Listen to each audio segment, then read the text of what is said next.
My name is Monica, and I'm 61 years old. Last night, my own son hit me until I bled over a bowl of unsalted soup. While I was left on the kitchen floor wiping up my own blood with an old rag, he calmly went to his room, closed the door, and fell asleep as if nothing had happened, as if hitting his own mother were the most normal thing in the world. This morning, I woke up with a sore body, bruises on my arms, and a cut on my lip that still hurts when I talk. But what hurts the most isn't the physical pain, it's the humiliation. It's knowing that my own son, the one I raised with so much love, the one I gave everything to, sees me as his personal maid. It's knowing that my only purpose in this world is to serve him and keep quiet. I got up at 5 in the morning just like every other day. Ethan was already awake, sitting at the kitchen table in his impeccable gray suit, scrolling on his phone. He didn't even look at me when I entered. He just said, without looking up, "Breakfast. Hurry up. I have an important meeting." It was as if nothing had happened, as if he hadn't screamed at me the night before, calling me worthless, useless, and saying that if I weren't his mother, he would have thrown me out on the street. I prepared his scrambled eggs exactly the way he likes them, with 3 spoonfuls of shredded cheese, 2 slices of toasted bread, and black coffee with no sugar. Everything had to be perfect, measured to the last detail, because if anything is even slightly off, he explodes. And when Ethan explodes, I'm the one who pays the consequences. While he was eating breakfast, the sound of a key turning in the front door lock echoed through the house. It was a young, elegant woman named Savannah, his wife, who always greets me with a fake smile and treats me as if I'm invisible. She came in wearing a light green dress and high heels, kissed Ethan on the cheek, and sat at the table as if she owned the place. "Good morning, Mrs. Davis," she said to me in that sweet voice she only uses when Ethan is around. "How are you this morning?" I wanted to tell her that I woke up bruised by her husband, that I had bruises all over my back, that I couldn't take it anymore. But instead I smiled and said, "I'm fine, thank you." "Are you going to have some breakfast, Savannah?" I asked. Ethan shot me a warning look. His eyes were clearly saying, "One wrong word and tonight will be worse." Then he added, with that fake smile he only uses when he has an audience, "Look, Mom, I bought you this new makeup. It's perfect for covering those little scrapes you got when you tripped last night." Yes, little scrapes. That's what he calls what he did to me, as if it were an accident, as if I had tripped and fallen on his fist all by myself. I took the makeup without saying anything. It was an expensive foundation, the kind that costs more than $50. He probably bought it with my retirement money because he manages my entire bank account. He says it's for my own good, that at my age, I can't handle money on my own anymore. The truth is, I haven't seen a single penny of my own pension in 2 years. Savannah was looking at him with those shining eyes of admiration. "You're so thoughtful, honey. Always taking care of your mom." If only she knew. If only she knew that her perfect husband, that successful executive who handles million-dollar accounts at the office, comes home every night to take out his frustration on me.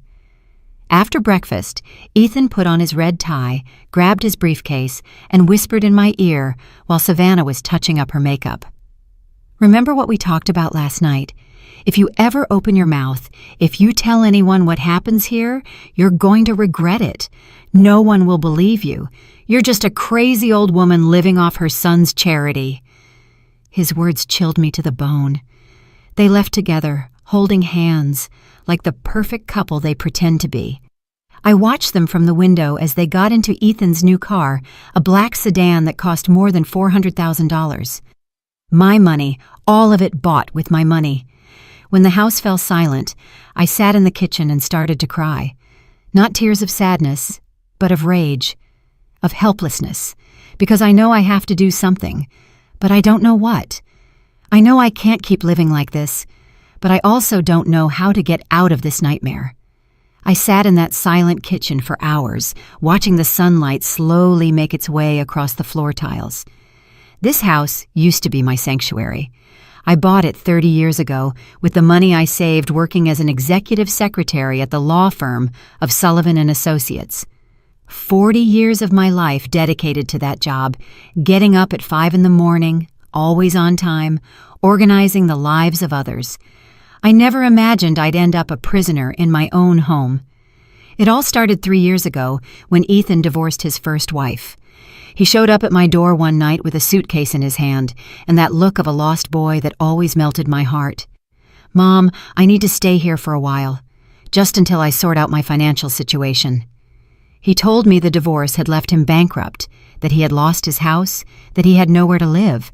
I, like the foolish mother I've always been, opened my door and my heart. "Of course, son. This is your home too." How naive. I didn't know I was inviting the devil to live with me. The first few months were normal. Ethan would get up early, go to work, come back at night, and we'd eat dinner together. He even helped me with the grocery shopping. I thought we would finally have the mother-son relationship I'd always dreamed of. But little by little, things started to change. First, it was small comments. "Mom, this food is too salty." "Mom, why don't you clean the bathroom better?" "Mom, your clothes are too wrinkled. It's embarrassing." Comments that hurt, but that I justified by thinking he was just stressed from the divorce. Then he started getting into my finances. "Mom, at your age, you shouldn't be handling so much cash. It's dangerous. Let me help you with your accounts." And I, like the idiot I am, gave him access to my bank account. It's just to help me, I thought. He's my son. He would never hurt me. How wrong I was. In 6 months, Ethan had completely taken over my money. My monthly $1,200 pension went directly to his account. He gave me $20 a week for personal expenses, as if I were a child receiving an allowance. When I asked him about the rest of the money, he would say, "Mom, I'm investing your savings to help them grow. Trust me." Then Savannah came along, a woman 25 years younger than him, with a perfect smile and an ambition you could spot from a mile away. Ethan met her at his office, where she worked as a marketing assistant. 6 months later, they got married in a ceremony that cost over $100,000. My money, of course. Since Savannah came into our lives, everything got worse. Ethan started treating me like the housemaid. "Mom, make dinner for Savannah and me. Something elegant. She's used to fine things." "Mom, clean the guest bathroom. Important people are coming over." "Mom, wash this shirt by hand. It's too expensive for the washing machine." And I always obeyed. I obeyed because I was afraid he'd get angry, afraid he'd follow through on his threat to kick me out of my own house. Because even though the house is legally mine, Ethan convinced me to put his name on the deed too, for security, he said. "Mom, just in case something happens to you." The violence started a year ago. At first, it was accidental pushes, then pinches on my arm when I didn't do something the way he wanted. "You're driving me crazy, Mom. You're too slow." Then it escalated to hits on the shoulder, slaps when the food wasn't to his liking, and punches to my back if I wasn't cleaning fast enough. But last night was different. Last night, he crossed a line I never thought he would cross. I had prepared vegetable soup for dinner. It was a Tuesday, and we always have a light meal on Tuesdays. I carefully set the table, served the toasted bread and the hot soup. Everything was perfect. Ethan came home tired from the office, sat at the table without greeting me, took the first spoonful, and his face changed. "What the hell is this?" he yelled, spitting the soup back into the bowl. "It has no salt. It's as bland as water." I immediately apologized. "I'm sorry, son. I forgot the salt. Let me add a little." But it was too late. Ethan stood up from the table like a wild animal, grabbed the bowl of soup and threw it in my face. The hot liquid burned my cheek. Pieces of porcelain cut my lip. "You're useless," he screamed, grabbing my arm so hard I knew it would leave a bruise. 40 years working as a secretary, and you can't even make a decent soup. You're pathetic. He shoved me against the kitchen wall. My head hit the tile, and I saw stars. But he didn't stop there. He slapped me so hard, my ear buzzed for hours. Then another one, and another one after that. "Savannah is bringing her friends over for lunch tomorrow," he told me, while I covered my face with my hands. "I want you to prepare something special, and you'd better make sure it's perfect, because if you make me look bad, if you show even one sign of how pathetic you are, I swear to God I'll kick you out of this house." Then he calmed down, as he always does after he hits me. He bent down, helped me up, and wiped the blood from my lip with a napkin. "I'm sorry, Mom," he said in a soft voice. "I just get so frustrated seeing you like this. I know you can do better. It's all for your own good, so you'll learn." And he went to sleep peacefully, as if nothing had happened. I stayed awake all night in the kitchen, cleaning up the remains of the soup and the broken porcelain from the floor. Every little piece I picked up felt like I was picking up the fragments of my own dignity. My lip was still bleeding, but it wasn't just physical pain I was feeling anymore. It was something deeper, something darker. It was the realization that my own son, the person I loved the most in this world, had become my tormentor. As I cleaned, I started to remember how we got here. Ethan wasn't always like this. When he was a boy, he was sweet and affectionate. His father left us when he was 8 years old, and from then on it was just him and me against the world. I worked double shifts for years to give him everything he needed. I put him in the best private school I could afford. I bought him designer clothes, paid for piano lessons, English lessons, anything he asked for. Maybe that was my mistake. Maybe I spoiled him so much that he never learned the value of respect, of effort, of real love. I always gave him everything on a silver platter without asking for anything in return. And now, 35 years later, I'm the one paying the consequences for my decisions.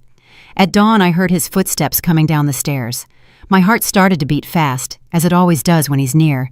It's incredible how a person can live in a constant state of alert in their own home. He came into the kitchen already dressed in his black suit, checking his phone as he did every morning. This time, he didn't even ask for breakfast. He just sat and waited for me to serve it to him. I prepared his scrambled eggs, his black coffee, his 2 slices of toasted bread, all in absolute silence. He ate while answering emails, as if I were invisible. At 7:30, Savannah arrived. This time she was wearing a tight yellow dress and high heels that echoed on the floor like hammer blows. She looked radiant, as always. I wonder if she ever notices the bruises I have, the marks on my arms, the way I flinch every time Ethan raises his voice. "Good morning, Mrs. Davis," she said to me with that plastic smile. "How are you feeling today?" "Fine, thank you." I lied as always. "Are you going to have some breakfast?" "Just a coffee, please," she said. A light one with artificial sweetener. As I was serving her coffee, I noticed her observing me out of the corner of her eye. Her eyes stopped on my swollen lip, on the bruise peeking out from the collar of my blouse. For a moment, I thought she might say something, that she might ask what had happened to me, but instead, she simply looked away and went back to her phone. Ethan finished his breakfast and looked at me intently.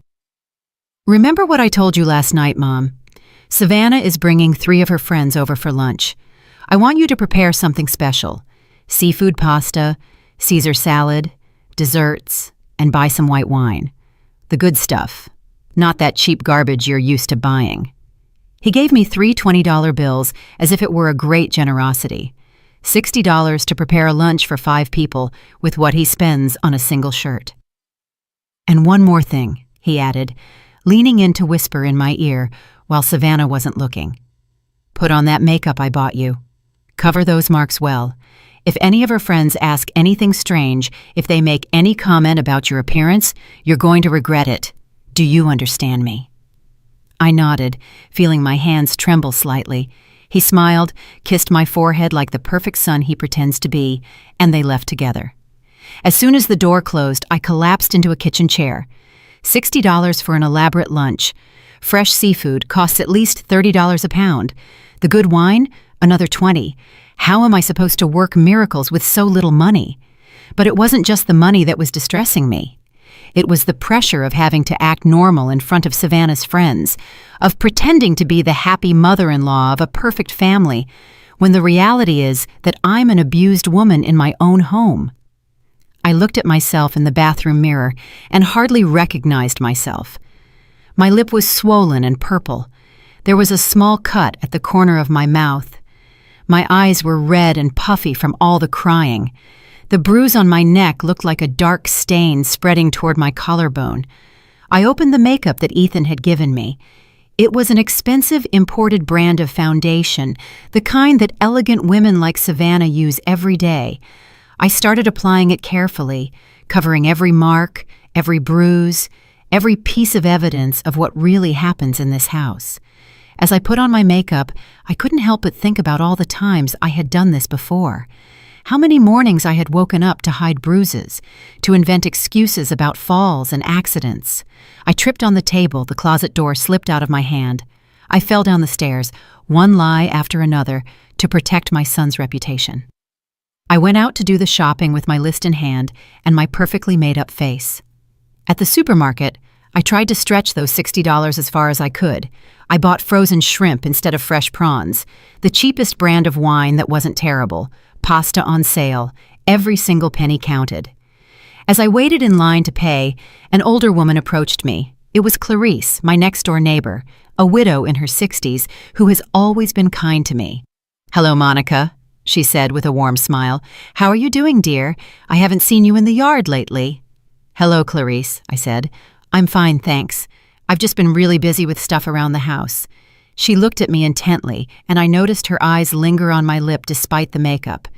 "Did you hurt your mouth?" she asked with genuine concern. My heart started to race. "No, it's nothing," I lied. "I just bumped into the closet door last night. You know how clumsy I am." Clarice frowned but didn't push it. "Well, if you ever need anything, you know where I live. I'm always home in the afternoons." Her words went straight to my heart. It had been so long since anyone had offered me genuine help, since anyone had treated me with true kindness. For a moment, I wanted to tell her everything, to beg for her help, to confess the nightmare I was living. But Ethan's voice echoed in my head. "If you ever open your mouth, if you tell anyone what happens here, you're going to regret it. No one will believe you. You're just a crazy old woman living off her son's charity." "Thank you, Clarice," I said simply. "You're very kind." I went back inside and started cooking like a madwoman. I had to have everything ready by noon when Savannah and her friends arrived. I cleaned the house from top to bottom, set the table with the good china, and arranged flowers in the center. Everything had to be perfect. While I cooked, I couldn't stop thinking about what Clarice had said. "If you ever need anything, you know where I live." Did she suspect something? Had she heard the screaming that came from my house at night? At 11:30, my phone rang. It was a number I didn't recognize. "Mrs. Davis?" a man's voice asked. "Yes, this is she." "This is the accountant from your son Ethan's company.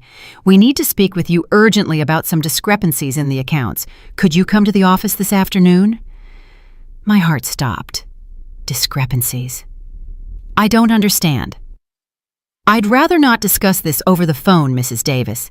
Can you come at 3 this afternoon? It's very important." I hung up, my hands trembling. What could Ethan have done at work? Why were they calling me? A bad feeling settled in my stomach, but I didn't have time to think about it anymore because Savannah and her friends were already arriving. The doorbell rang at exactly 12 o'clock. I took a deep breath, touched up my makeup one last time, and went to open the door. There was Savannah with her 3 friends, all dressed as if they were going to a fashion show. Expensive dresses, designer purses, shoes that cost more than my monthly pension. "Hello, Mrs. Davis," Savannah said in that sweet voice she saves for special occasions. "Let me introduce you to my friends. This is Beatrice. She works in human resources. This is Brenda from the marketing department, and this is Evelyn from legal." My heart nearly stopped when I heard Evelyn's name. It couldn't be a coincidence. I looked at her closely, and sure enough, it was her, Evelyn Brooks, my younger sister, whom I hadn't seen in more than 2 years. Evelyn looked at me with the same surprise, but we both played it cool. She has always been smarter than me, more cunning.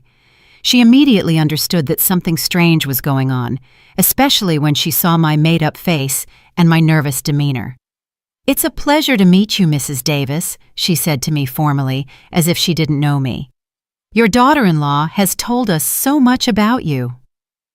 I invited them into the dining room, where I had put out my best tablecloth, the china I inherited from my mother, and the crystal glasses I only used for special occasions. Everything looked elegant, just as Ethan had demanded. I served lunch trying to keep my hand steady. The shrimp pasta had turned out well, despite the limited budget. The Caesar salad looked fresh. The bread was warm. I even managed to prepare a simple tiramisu for dessert. The women ate and talked about work, their lives, and their plans for the weekend. I went back and forth from the kitchen, serving more wine and clearing plates, like the perfect hostess I was supposed to be. But Evelyn's eyes never left me. I knew that look.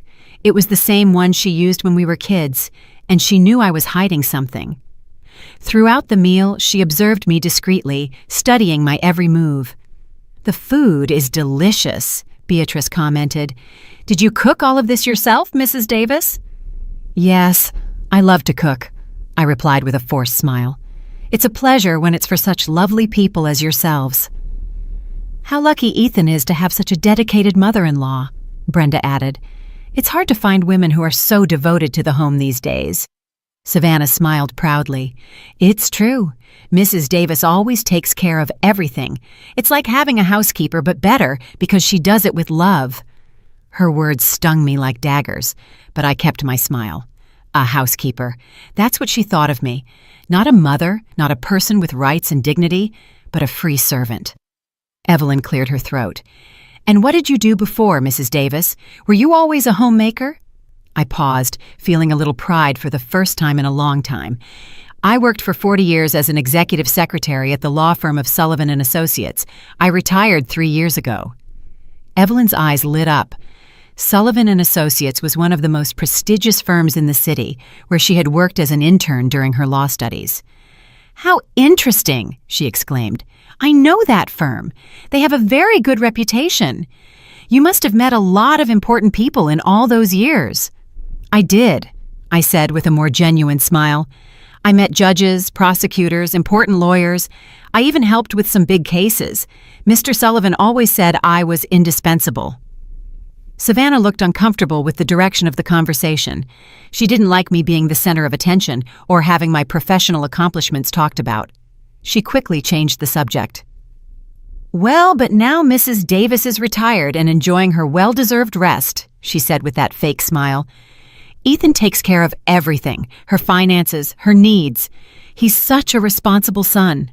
Evelyn looked at me intently when Savannah said that. I know my sister, and I know those words sounded strange to her.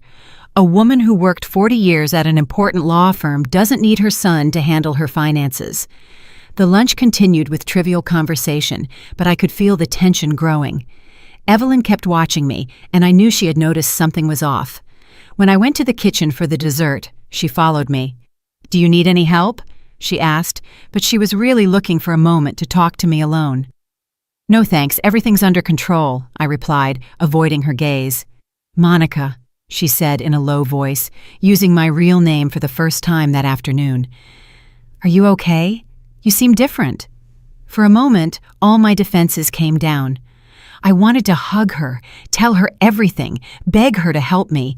But at that moment, I heard Ethan's keys in the front door. He had come home from work earlier than usual. "Everything's fine, Evelyn," I said quickly. "I'm just a little tired." Ethan came into the dining room with that perfect smile he uses when he has visitors. He greeted the women elegantly, kissed Savannah on the cheek, and looked at me with approval. The lunch had gone well, just as he had ordered. "How are the most beautiful ladies from the office doing?" he said with that fake charisma he uses in public. "I hope my mother took good care of you." "Excellently," Beatrice replied. "Your mother is charming." Ethan put his hand on my shoulder, and I tensed up automatically. He felt my reaction and squeezed a little harder, a silent warning. "She's the best mother in the world," he said, but his fingers were digging into my shoulder through my blouse. "Always looking out for everyone, always sacrificing herself for the family." The women started saying their goodbyes after dessert. Evelyn was the last to leave, and before she went out the door, she took my hand.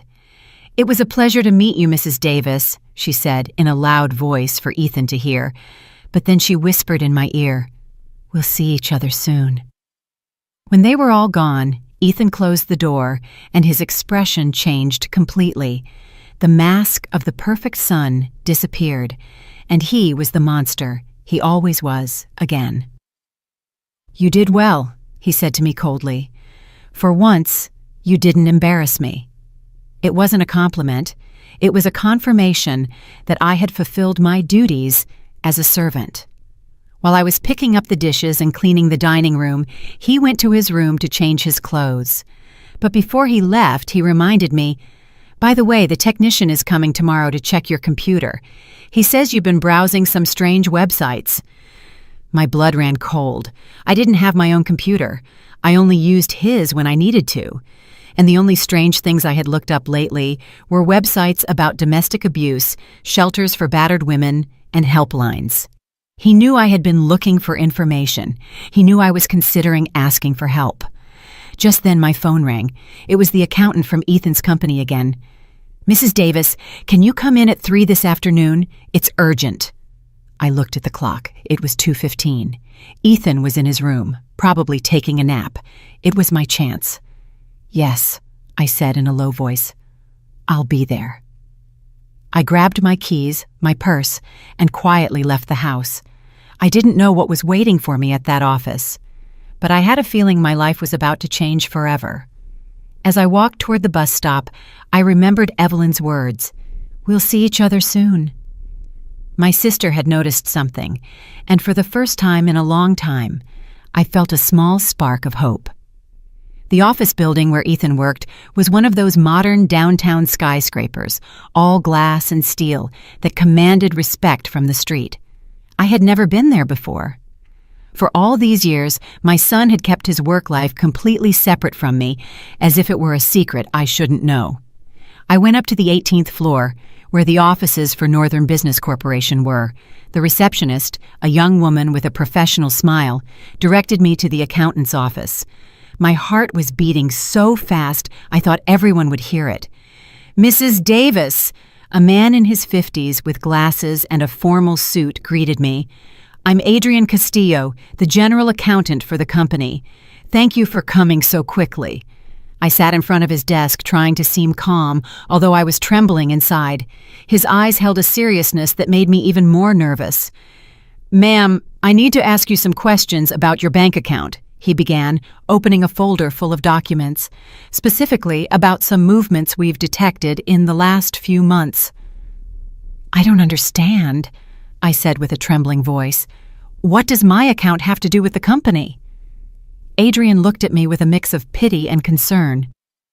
"Mrs. Davis, we have discovered that your son Ethan has been using company funds to make transfers to your personal bank account, transfers that are then withdrawn from your account."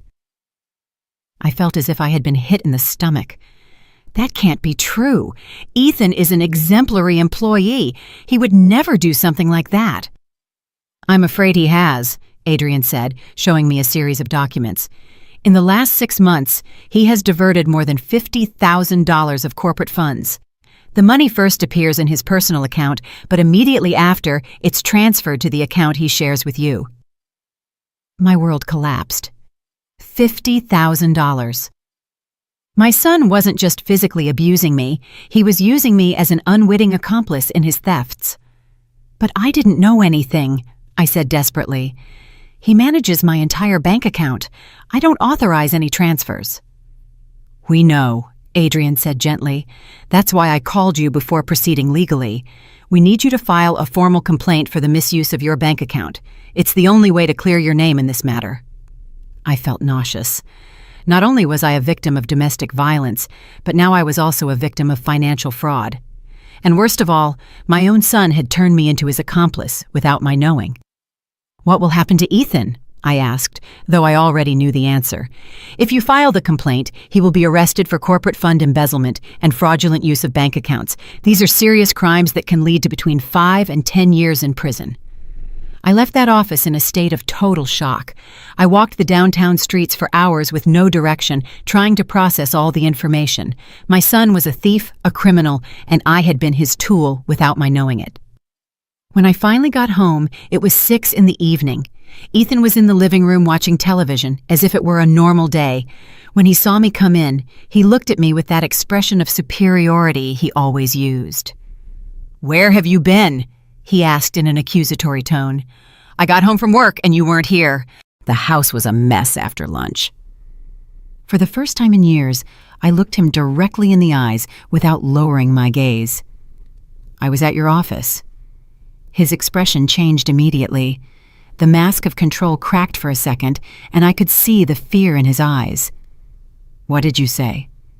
I was at your office, Ethan. I spoke with the accountant. I know what you've been doing. He got up from the couch slowly, like a predator preparing to attack. I don't know what you're talking about, Mom. I think you're confused. $50,000, I said, feeling my voice grow firmer.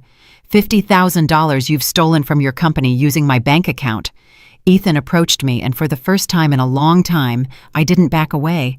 Something had changed inside me that afternoon. Maybe it was knowing that I wasn't alone, that there were other people who knew the truth.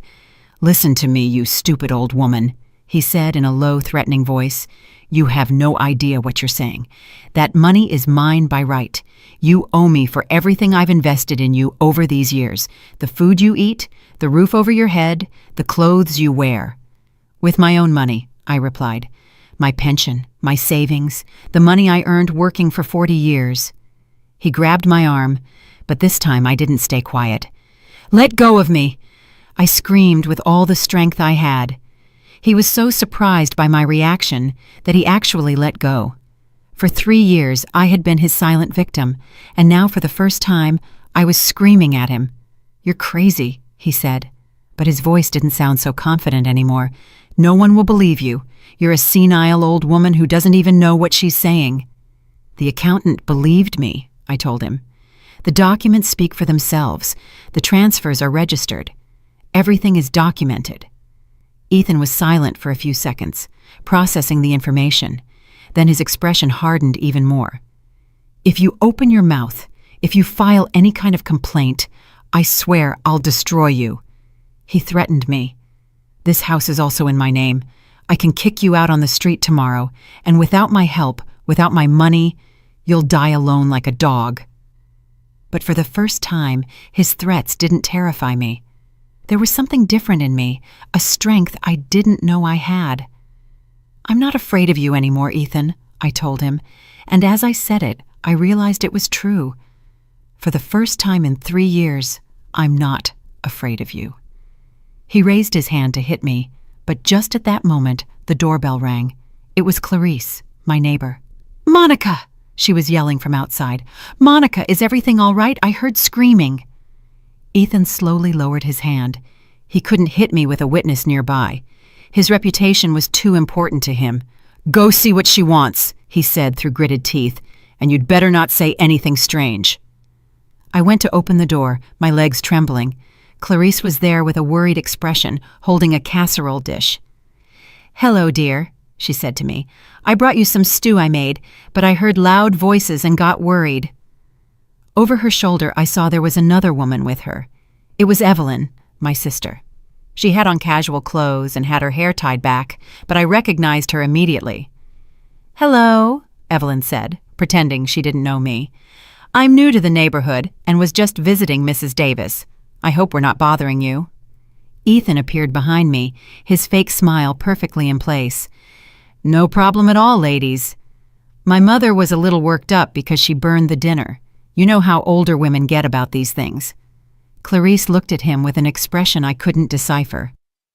Right, she said. Well, Monica, here's the food. And remember, if you need anything at all, I'm right next door. Evelyn looked me straight in the eyes. Yes, Mrs. Davis. Anything you need, day or night.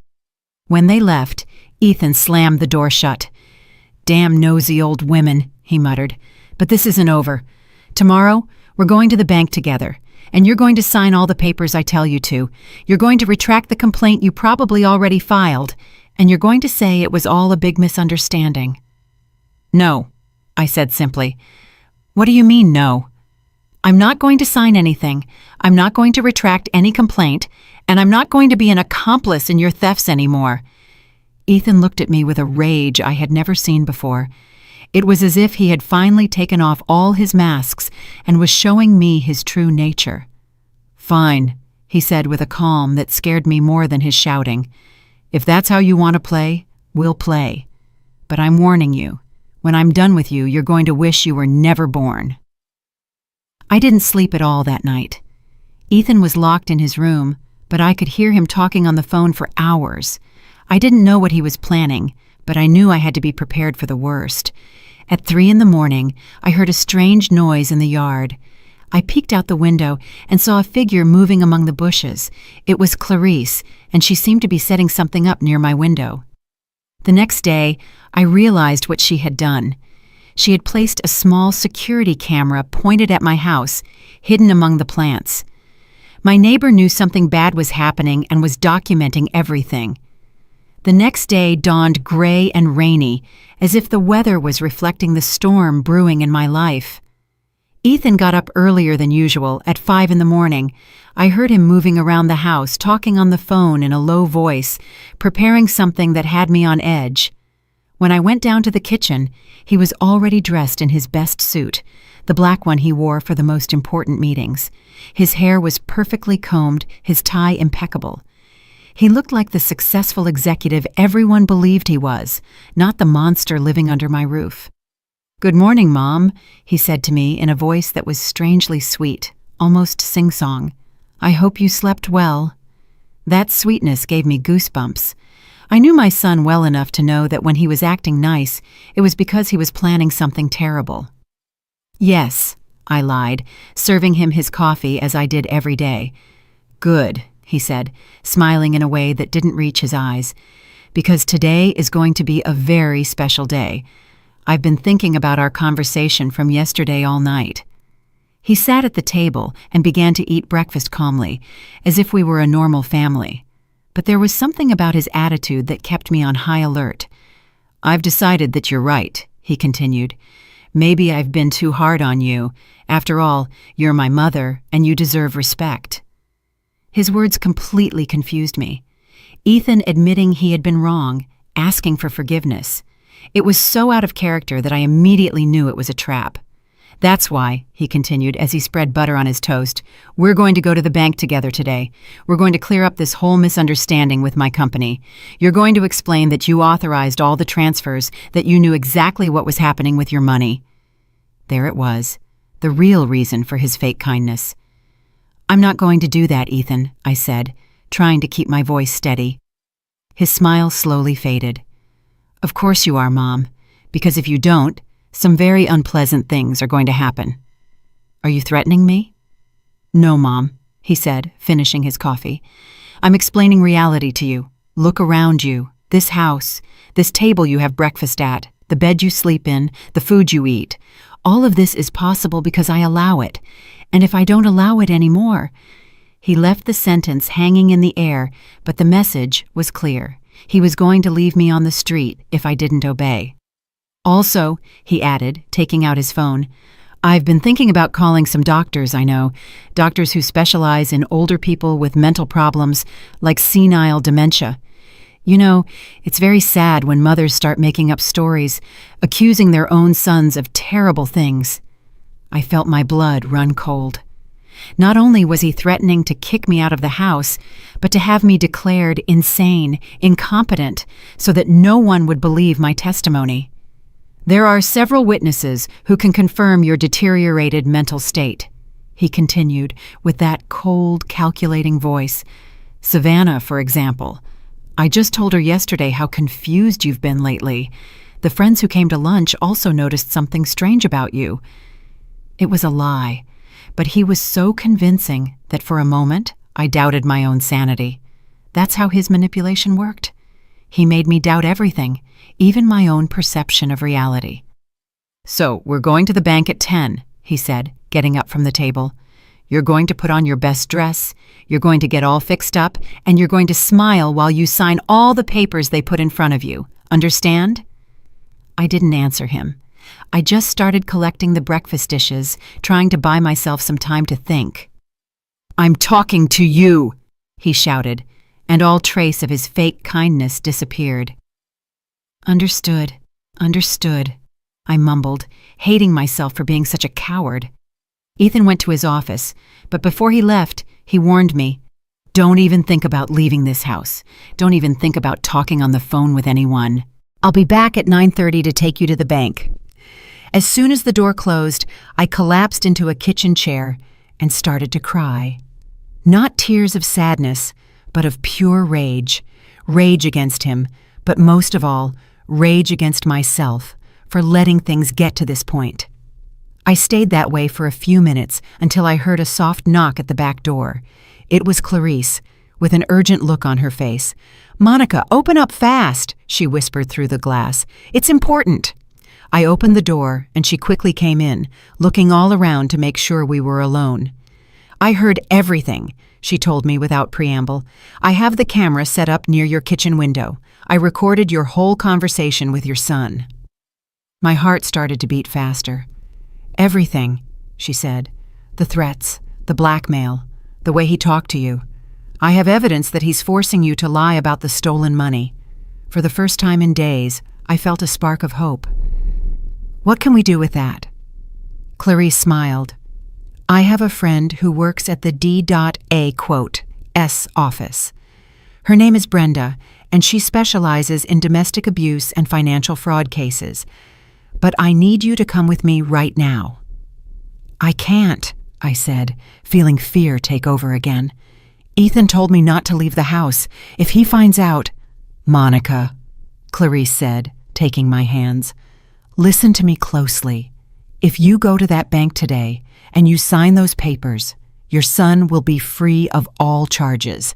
He'll keep stealing money and he'll keep abusing you. But on top of that, you'll be considered a willing accomplice in his thefts." She was right. If I signed those papers, not only would I lose my dignity, but I would also become a criminal in the eyes of the law. "But if I don't go," I said with a trembling voice, "he'll follow through on his threats. He'll kick me out of the house. He'll say I'm crazy. He won't be able to do any of that," Clarice interrupted me, "because we're going to present the evidence before he can act. Brenda told me that with the recordings I have, they can arrest him immediately." I looked at the clock. It was 8:30. Ethan would be back in an hour. "Are you sure your friend can help me?" "Completely sure. But we have to go now, Monica. It's our only chance." I made a decision that would change my life forever. I went to my room, grabbed my purse with my most important documents, and left that house with Clarice. As we walked to her car, I felt something I hadn't felt in 3 years. Courage. For the first time, I was taking control of my own life. The district attorney's office was a typical government building with long corridors and small offices. Brenda turned out to be a woman in her 40s with an intelligent gaze and a way of speaking that inspired confidence. "Mrs. Davis," she said after reviewing the recordings Clarice had brought, "what your son is doing constitutes multiple crimes: domestic abuse, financial fraud, blackmail, and attempted obstruction of justice." "What does that mean?" I asked. "It means we can arrest him today," Brenda replied. "But I need you to file a formal complaint for all these crimes. Are you willing to do that?" I looked at the clock. It was 9:15.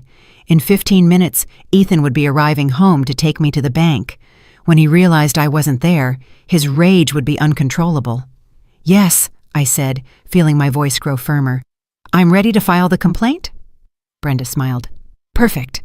While you fill out the papers, I'll coordinate with the police to have them go and arrest your son. Do you know where he is right now?" "He should be arriving at my house," I said. "He said he'd pick me up at 9:30. "Even better," Brenda said, grabbing her phone. "It's easier to arrest him at a known location." While I was filling out the complaint forms, Brenda coordinated with the police. Clarice stayed with me the whole time, holding my hand, giving me strength. "Are you sure about this, Monica?" she asked me. "Once we sign these papers, there's no turning back." "I've never been more sure of anything in my life," I replied. At 10:30, Brenda's phone rang. It was the police, confirming that they had arrested Ethan at my house. They found him screaming like a madman, breaking things, and looking for me all over the house. "He's in custody," Brenda told me. "The charges are serious. It's very likely he won't be able to get bail." I felt as if a 1,000-pound weight had been lifted from my shoulders. For the first time in 3 years, I knew I was going to sleep without fear. When we got back to my house that afternoon, the place looked like a battlefield. Ethan had destroyed practically everything in his path before the police arrested him. The couch cushions were torn, there were broken dishes all over the kitchen floor, and the family photos that hung on the walls were in pieces. "My God," Clarice whispered, looking at the destruction. "How could he do all this in such a short time?" I knew the answer. I knew the blind fury of Ethan when things didn't go his way. I had seen that rage before, but never directed at inanimate objects. Usually, I was the target of his anger.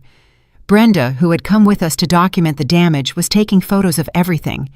"This will serve as additional evidence of his violent behavior," she explained. "Destruction of property during an episode of rage. The judge will see exactly what kind of person your son is." While we were cleaning up the broken glass and picking up the pieces of my former life, my phone started ringing insistently. It was an unknown number.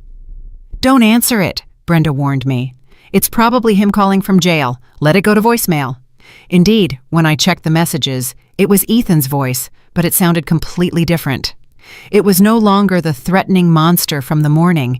It was the scared child he pretended to be when he wanted to manipulate me. "Mom," his voice said, breaking in the recording. "Mom, please, come get me out of here." "It was all a misunderstanding. I never meant to hurt you.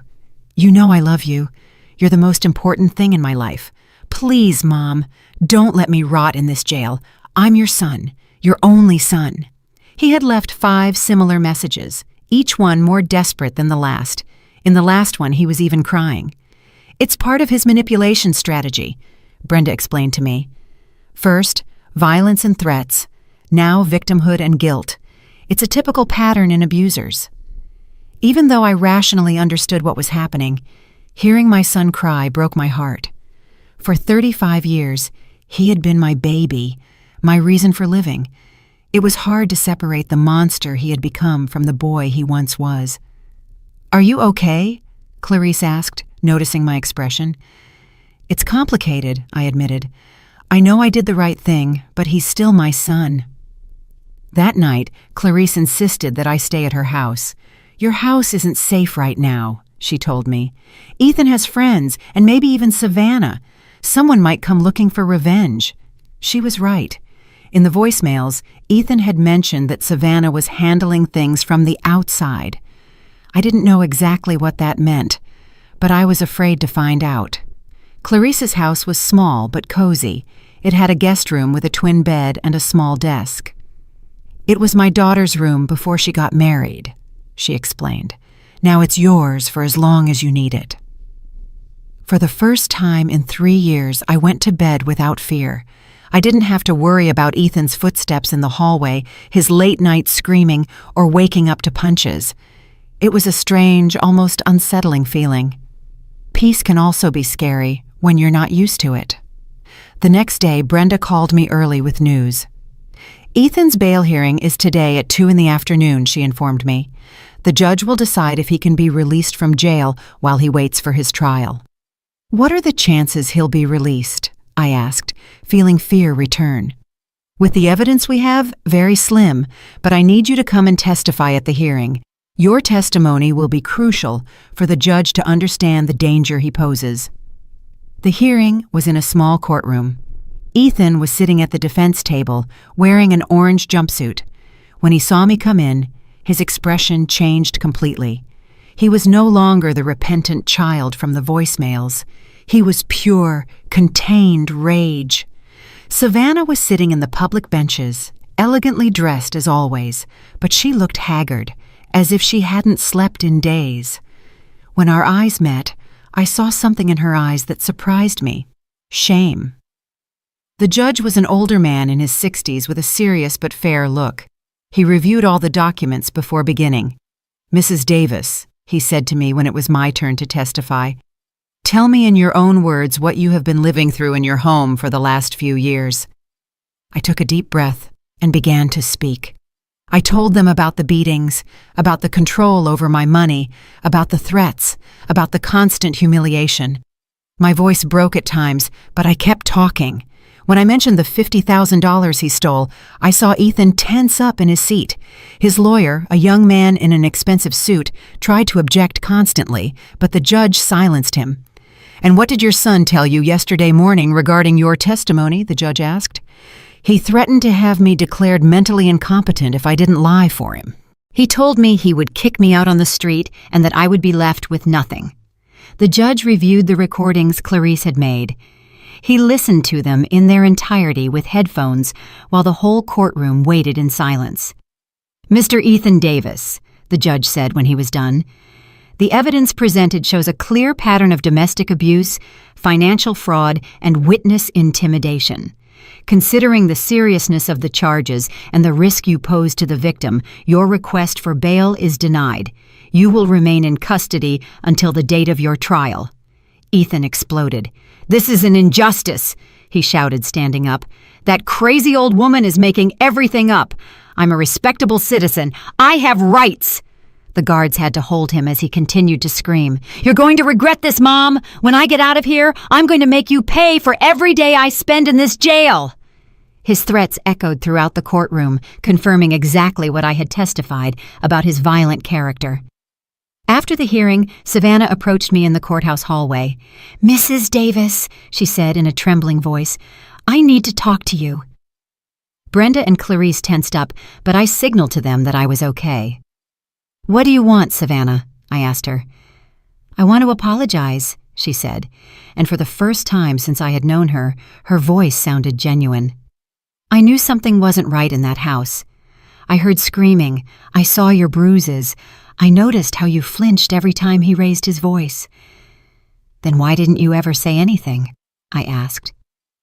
"Because I was scared," she admitted. "Ethan had threatened me too. He told me that if I ever betrayed him, he would destroy my career, my reputation, and I was a coward. I let you suffer alone because I was afraid of losing my comfortable life." Her eyes filled with tears. "When they arrested him yesterday, I found documents in his home office. He hadn't just been stealing money from his company. He had also been stealing from my personal account. We've been married for 2 years, and I never realized he was a fraudster." "What are you going to do now?" I asked her. "I'm going to file for divorce immediately," she said with determination, "and I'm going to testify against him at his trial. I've already spoken with a lawyer. I want to collaborate with the D.A. office to make him pay for everything he did to us." When we left the courthouse, I felt something I hadn't experienced in years: genuine hope. Not only had I managed to escape from my son, but now I had allies in my fight for justice. That afternoon, as we walked back to Clarice's house, Brenda gave me more good news. "The company where Ethan worked wants to reach an agreement," she informed me. "They're willing to not press additional charges against you if you cooperate by returning the stolen money. Also, as an acknowledgement that you were a victim of fraud, they're going to pay you a compensation of $20,000. $20,000. It was more money than I had had available in the last 3 years. "What about my house?" I asked. "Ethan said it was in his name too." "We checked the documents," Brenda said, smiling. "Your son lied. The deed is still only in your name. He forged some papers, but legally, the house is completely yours." For the first time in a long time, I started to see a possible future. A future where I could live without fear, where I could make my own decisions, where I could be the owner of my own life. But I also knew that Ethan wasn't going to give up easily. His threats at the hearing had been clear. This war was just beginning. 3 weeks after Ethan's arrest, my life had completely changed, but not in the way I expected. Although I was physically safe at Clarice's house, psychologically, I was still his prisoner. I had developed a constant paranoia that kept me awake most nights. Every noise made me jump. Every car that stopped in front of the house made me run to the window. Every unknown phone call gave me a panic attack. Brenda had explained that it was normal, that after years of abuse, the fear doesn't disappear overnight. "It's post-traumatic stress disorder," she had told me. "Your mind and body are used to living in a constant state of alert. It's going to take time to heal." But there was more than just simple trauma. Ethan had managed to get messages to me from jail, messages that chilled me to the bone.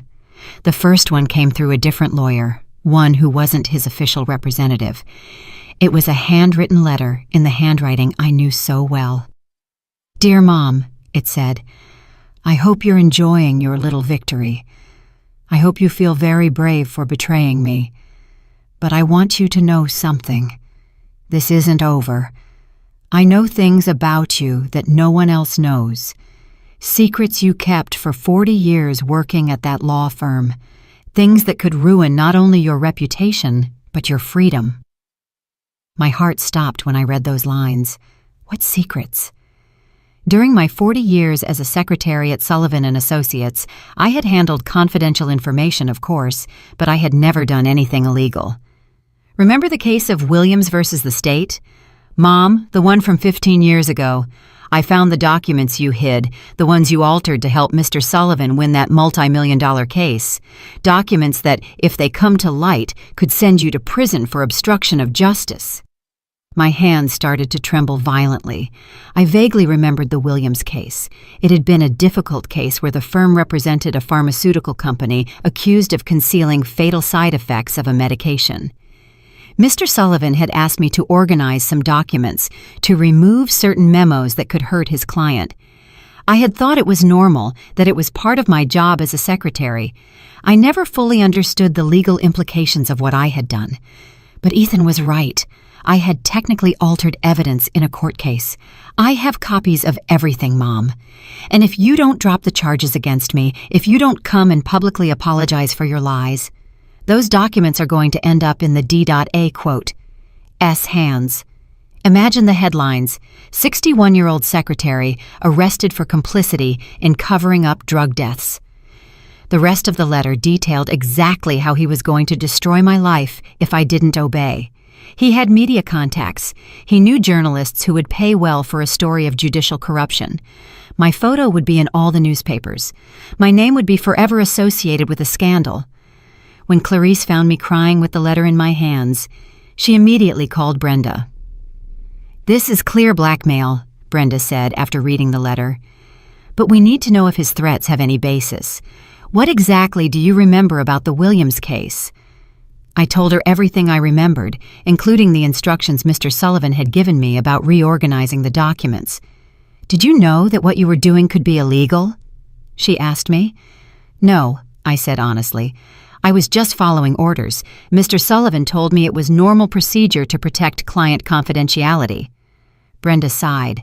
"Legally, ignorance is no excuse. If you really altered evidence, even if it was without criminal intent, you technically did commit a crime." My world collapsed all over again. Just when I thought I had escaped from Ethan's clutches, he found another way to control me. "What do I do?" I asked desperately. "If I drop the charges, he gets out and he'll kill me. If I don't, I go to jail for something I did 15 years ago without knowing it was illegal." "First, calm down," Brenda told me. "Second, we're going to investigate exactly what documents your son has and how he got them. And third, we're going to look for ways to minimize the legal damage if it turns out there really is evidence against you." The next few days were a legal investigation nightmare. Brenda worked with a team of lawyers specializing in old cases to review the entire Williams case file. Meanwhile, I lived in a constant state of terror, waiting for them to come and arrest me at any moment. Clarice was my salvation during those dark weeks. Not only did she give me refuge in her home, but she became the sister I never had. Every night she would sit with me while I cried, make me chamomile tea to help me sleep, and constantly remind me that I wasn't alone. "No matter what happens," she would tell me, "we're going to face it together. You're no longer that scared woman who lived under her son's terrorism." But I felt exactly like that scared woman. Ethan had achieved what he wanted. He had returned me to the state of fear and hopelessness that had been my life for 3 years. A week later, the second letter arrived, even crueler than the first. "I see you haven't learned your lesson, Mom. I see you still think you can defy me. That's fine. Now everyone is going to find out what kind of person you really are." Along with the letter, there was an envelope with photographs. Photographs of documents, indeed. Internal memos from the firm of Sullivan & Associates with my handwriting on them, where I had written notes in the margins, dates that had been altered, and pages that were missing from original files. These photos are going to be in the newspaper tomorrow night if you don't come and visit me in jail before Friday. You'll come alone, without lawyers, without witnesses, and you'll bring a signed letter asking to drop all the charges against me because it was all a misunderstanding caused by your mental deterioration. My mental deterioration, that accusation that chilled my blood all over again. If you don't come, not only will these photos be in the newspapers, but you'll also see the recordings. Recordings? What recordings? Did you think I didn't know you had cameras installed in the house? Mom, did you think I was that stupid? I have recordings too. Recordings of you accepting cash from clients at the firm. Money you never reported as income. Tax evasion, Mom.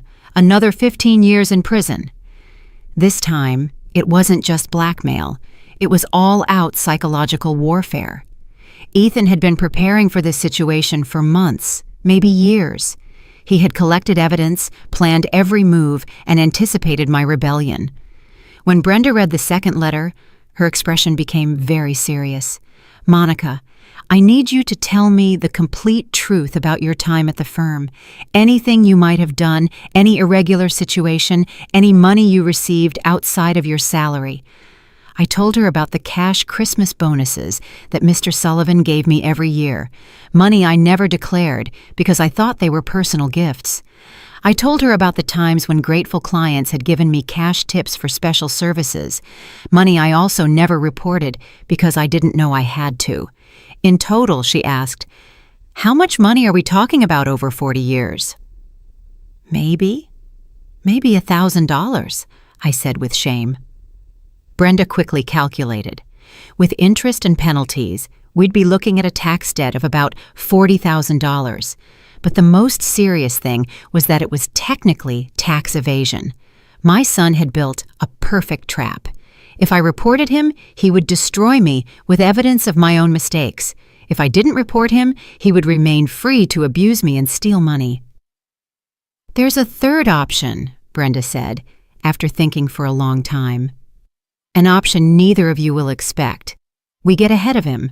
We voluntarily confess all your mistakes before he can use them as blackmail. And we use that confession to show that your son is a master manipulator who exerts psychological control over his victims, even from jail." It was a risky gamble.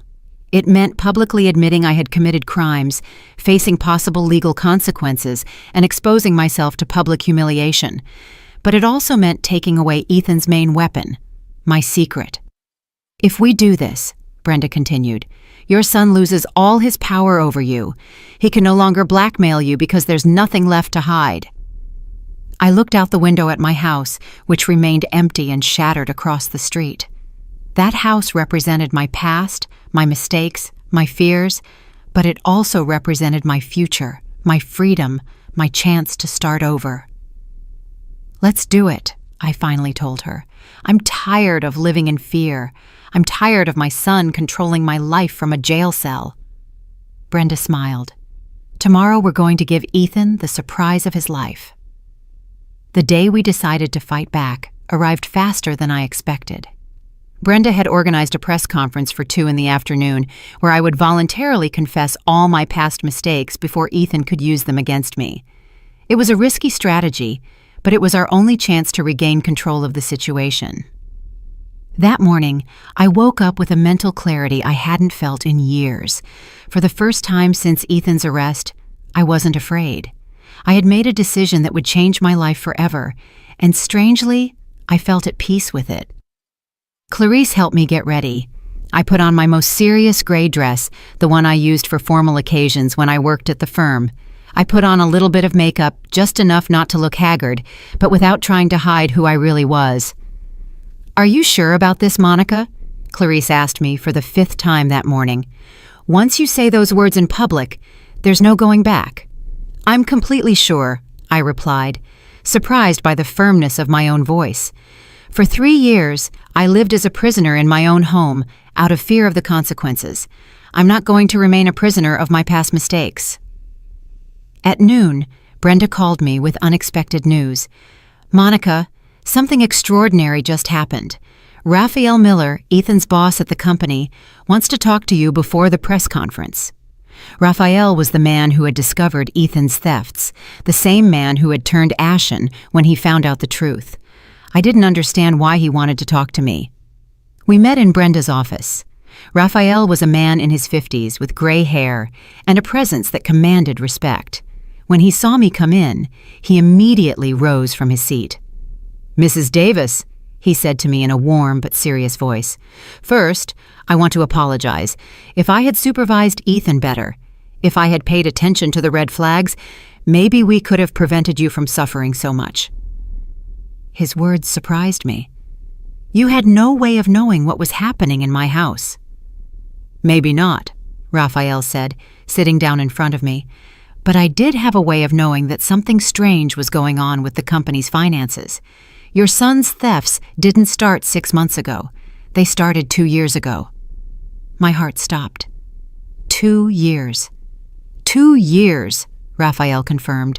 Small amounts at first, so small that we attributed them to accounting errors. But when we started investigating after your complaint, we discovered he had been stealing systematically for a long time. Brenda leaned forward. "How much money are we talking about in total?" $130,000, Raphael said, "which went directly to accounts he controlled, including your bank account." I felt nauseous. Not only had I been a victim of physical and psychological abuse, but I had been the unwitting tool in a massive robbery for 2 entire years. "But there's more," Raphael continued. "When Ethan was arrested, our legal department decided to investigate more deeply. We discovered he had been forging reports, manipulating contracts, and even selling the company's confidential information to competitors." "Why are you telling me this?" I asked. Raphael smiled for the first time since the conversation had started. "Because we want to offer you a job, Mrs. Davis." A job. During our investigation, we reviewed your work history. 40 years at Sullivan & Associates. Impeccable references. Experience with complex cases. We need someone with your experience to help us rebuild everything your son destroyed. I couldn't believe what I was hearing. Instead of facing arrest and public humiliation, I was being offered a chance to start over. "The salary would be $4,000 a month," Raphael continued, "plus health benefits, plus a special compensation of $50,000 as recognition for the damage we unintentionally caused you. $4,000 a month was more than 3 times my current pension, and $50,000 in compensation. Suddenly my future didn't look so hopeless. "But there's one condition," Raphael added. "We need you to testify at your son's trial. Your testimony will be crucial to ensuring he pays for all his crimes, not just the ones he committed against you." "Of course," I said without hesitation. "I'll do whatever it takes." At 2 p.m, the press room was full of journalists, cameras, and microphones. Brenda had invited all the local media, explaining that a victim of domestic violence would be making an important statement about blackmail from jail. When I sat in front of those cameras, I felt a different fear from the one I had experienced for years. It wasn't fear of Ethan, it wasn't fear of the beatings or the threats. It was fear of freedom, fear of the responsibility of being the owner of my own life. "My name is Monica Davis," I began, looking directly into the cameras. "I'm 61 years old, and for the last 3 years, I have been a victim of domestic violence by my son, Ethan Davis." I told my complete story. The beatings, the financial control, the threats, the systematic theft of my money. But I also told the part that Ethan expected me to keep secret.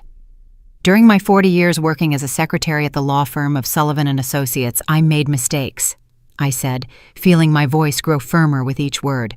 Mistakes that I didn't know were illegal at the time, but that I now recognize as such. I explained the Williams case, the altered documents, the unreported money, everything. I held nothing back. "My son discovered these mistakes, and he has been using them to blackmail me from jail. He threatened to publicly expose me if I didn't drop the charges against him. Today, I am here to take that weapon away from him. I would rather face the consequences of my mistakes than continue to be a victim of his manipulation." The room was completely silent. The journalists were taking furious notes. The cameras were recording every word. I want to send a message to all the women who are being abused by their sons, husbands, or partners, I continued. Emotional blackmail, financial control, threats of exposure, they are all forms of abuse. Don't let the fear of public judgment keep you as a prisoner. Freedom is worth more than reputation. After the press conference, Brenda informed me that the D.A. quote, S office had decided not to press charges against me for my past mistakes. Your voluntary confession, combined with the fact that you were a victim of blackmail, makes you more useful as a witness than as a defendant, she explained. That night, for the first time in months, I returned to sleep in my own house. Clarice insisted on staying with me for the first few nights until I felt completely safe. As I lay down in my own bed, in my own house, I felt something I hadn't experienced in 3 years: total control over my own life. Ethan was still in jail, facing multiple charges that would likely keep him there for many years. His blackmail had lost all its power because I no longer had any secrets to hide. My phone rang. It was a number from the jail, but this time I wasn't afraid to answer. "Mom!" It was Ethan's voice, but it sounded completely defeated. "I saw your press conference on the news. And what do you think of it?" I asked him with a calmness that surprised me. "You destroyed everything," he said, but without anger, only a deep sadness. "You destroyed my last chance to get out of here." "No, Ethan," I replied. "You destroyed that chance when you decided to turn your mother into your victim." There was a long silence on the other end of the line. "Are you ever going to forgive me?" he finally asked. "Someday," I said honestly. "When you pay for what you did, when you seek real help to change, when you understand the damage you caused, someday I might be able to forgive you, but I'm never going to forget." I hung up the phone and turned it off. Tomorrow, I would start my new job, my new life. But that night, I just wanted to sleep peacefully in my own home, without fear, without threats, without blackmail. For the first time in 3 years, I was completely free. And although the path had been painful, although I had to face my own mistakes publicly, and although I had lost the relationship with my son forever, I knew I had made the right decision. Ethan had learned that victims can become strong, that secrets lose power when they are exposed to the light, and that justice, although slow, eventually arrives. And I had learned that it is never too late to reclaim your own life, no matter how many years you have lived in the shadows. This was my story of liberation. A story that I hope inspires other women to break their own chains, no matter who put them there.